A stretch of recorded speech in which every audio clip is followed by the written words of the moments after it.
থাকে, জাকাতের সময় ফল করা যায় না। জাকাত নেওয়ার জন্য শিক্ষার জন্য মুমিন মুসলমানের আগামীকালকে থেকে আবার শুরু করবো, যাতে এই নগরবাসী ربنا لا تجعلنا فتنة للقوم الظالمين أصحاب الغنى اللهم أرنا الحق حقا وارزقنا اتباعه وأرنا الباطل باطلا ভাই এ কি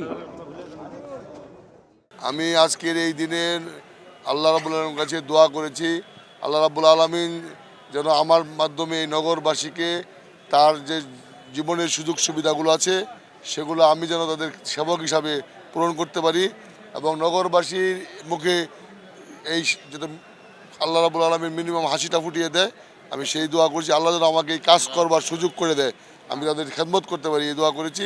এবং আজকের এই দিনে নগরবাসী মানুষের যে আশা আকাঙ্ক্ষা আল্লাহ রাব্বুল আলামিন যেন আমাকে সেটা পূরণ করার জন্য সামর্থ্য দেয়। আজকের দিনটিতে আমরা দুয়ার মাধ্যমে যে শপথ করেছি আমরা যে আল্লাহ পাক তুমি আমাদেরকে নবী করিম সাল্লাল্লাহু আলাইহি সাল্লামের ন্যায়পরায়ণতার ভিত্তিতে বর্তমান সরকার প্রধান জনাব তারেক রহমান মহোদয় যে ঘোষণা করেছেন আমরা যেন সেই সকল কিছুই আমরা বাস্তবায়ন করতে পারি, সেই তৌফিক আল্লাহ পাক আমাদেরকে দান করুন। এক মাস সিয়াম সাধনার পর আমাদের জীবনে যেন সংযমের এই চর্চাটা আমরা সবসময় অব্যাহত রাখতে পারি, পাশাপাশি আমাদের সকলের জীবনে যেন ভ্রাতৃত্ব বোধ গড়ে ওঠে এবং আমরা যেন সকলে মানুষের জন্য মানুষ হয়ে উঠি এবং সবাই যেন শান্তিতে সুখে থাকতে পারি সেই প্রত্যাশা করেছি। এবং আজকে আমাদের যারা এই দুনিয়া থেকে চলে গেছেন তাদের জন্য দোয়া করেছি এবং সবার জন্য সকল ধর্মপ্রাণ মুসলিমরা যেন ভালো থাকে। বিশ্বের যে মুসলমানদের উপর অত্যাচার নির্যাতন